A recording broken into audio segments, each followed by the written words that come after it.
माननीय सांसद श्रीयुक्त आदित्य यादव जी।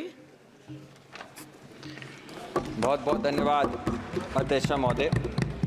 सर्वप्रथम मैं सदन का और मेरे निर्वाचन क्षेत्र बदायूं की जनता का धन्यवाद दूंगा कि संसद में आज मुझे अपनी बात रखने का मौका दिया है। अध्यक्ष महोदय, जहां बजट की चर्चा में मुझे अपनी बात रखने का मौका दिया गया है, वहीं जब वित्त मंत्री जी बजट में अपना बजट पेश कर रही थी, उस समय पे बहुत बड़ी बड़ी बातें किसानों को लेकर कही गई, नौजवानों को लेकर कही गई, महिलाओं के लिए कही गई। लेकिन सच्चाई तो ये है कि जहां हमारा देश कृषि प्रधान देश है, 60% से ज़्यादा आबादी किसानी में आज है, वहीं जब सरकार किसानों की बात करती है तो हम सभी को और किसानों को भी याद आता है कि जब प्रधानमंत्री जी ने किसानों की 2014 में आय दुगनी करने की बात कही थी, आज हम कहाँ खड़े हैं। हमने देखा इन 10 सालों में किस तरीके से किसान आंदोलन के जरिए अपनी जो भूतपूर्व मांगे थी,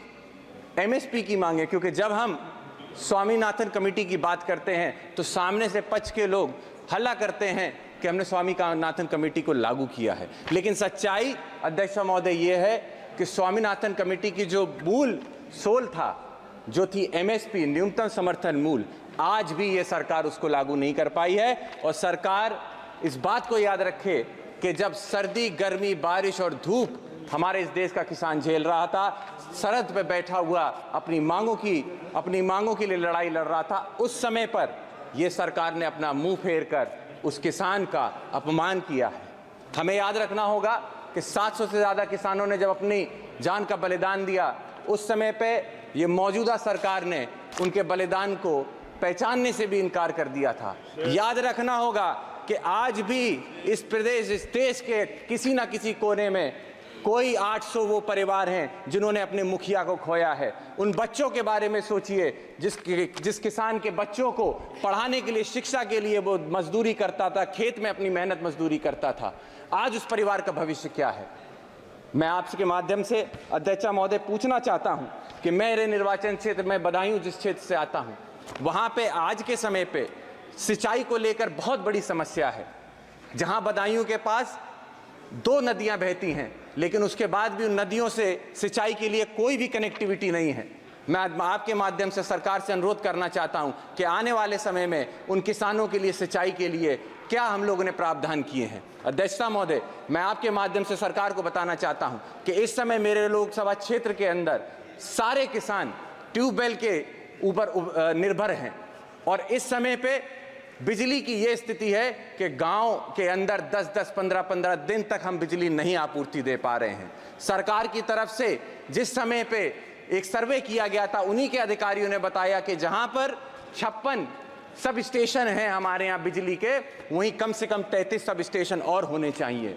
लेकिन उनकी रिपोर्ट पे जब सरकार ने निर्णय लिया तो उसको 33 सब स्टेशन को घटाकर मात्र 8 सब स्टेशन किए जाने की बात आ रही है। मैं आपके माध्यम से अध्यक्ष महोदय अनुरोध करना चाहता हूं कि किसान इस समय पीड़ित है, त्राहिमाम मचा हुआ है क्षेत्र के अंदर, इसीलिए बिजली की समस्या को शीघ्र ही देखा जाए और इन समस्याओं को समझा जाए। साथ ही साथ मैं अध्यक्ष महोदय, मैं आपके माध्यम से अनुरोध करना चाहता हूं सरकार से, सिर्फ उत्तर प्रदेश नहीं, कई प्रदेशों के अंदर किसानों के लिए सबसे बड़ी समस्या अगर कोई बनती जा रही तो आवारा पशुओं की बनती जा रही है।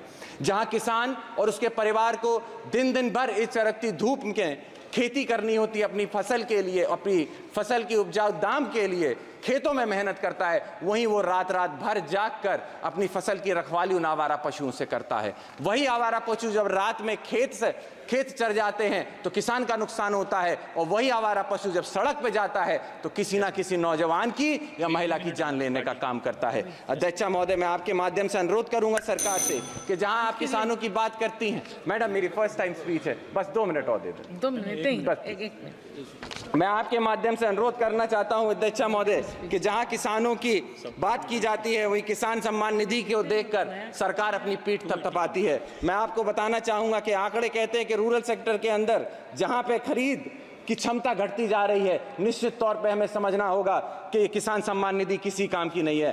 अध्यक्ष महोदय, मैं यूथ को, नौजवानों को नेतृत्व करता हूं, वहीं जहां देश में 35% नौजवान है जिसकी मूलभूत सुविधाएं, एजुकेशन, और जॉब अपॉर्चुनिटीज़ हैं। आज सरकार कहीं भी जॉब देने में असमर्थ होती चली जा रही है। 80% से ज़्यादा हमारे देश का नौजवान बेरोजगार घूम रहा है। मैं अध्यक्ष महोदय आपके माध्यम से अनुरोध करना चाहता हूं कि आने वाले समय में उन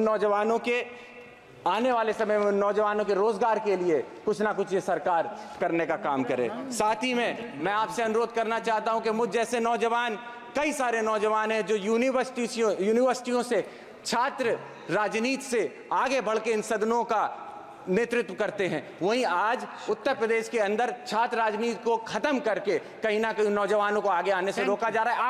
आखिरी मैडम, लास्ट है मैडम, छात्रों के लिए मैं ये कहना चाहूंगा, इलाहाबाद यूनिवर्सिटी जैसी संस्थाओं के अंदर जहां हॉस्टल की फीस बहुत कम रखी जाती थी सिर्फ इसलिए ताकि किसानों को कहीं ना कहीं किसानों के बच्चे पढ़ लिख सके, वहीं 400% अगर ये फीस को बढ़ाया जाता है तो निश्चित ही तौर पे किसानों के लिए ये एक बनने की बात होगी।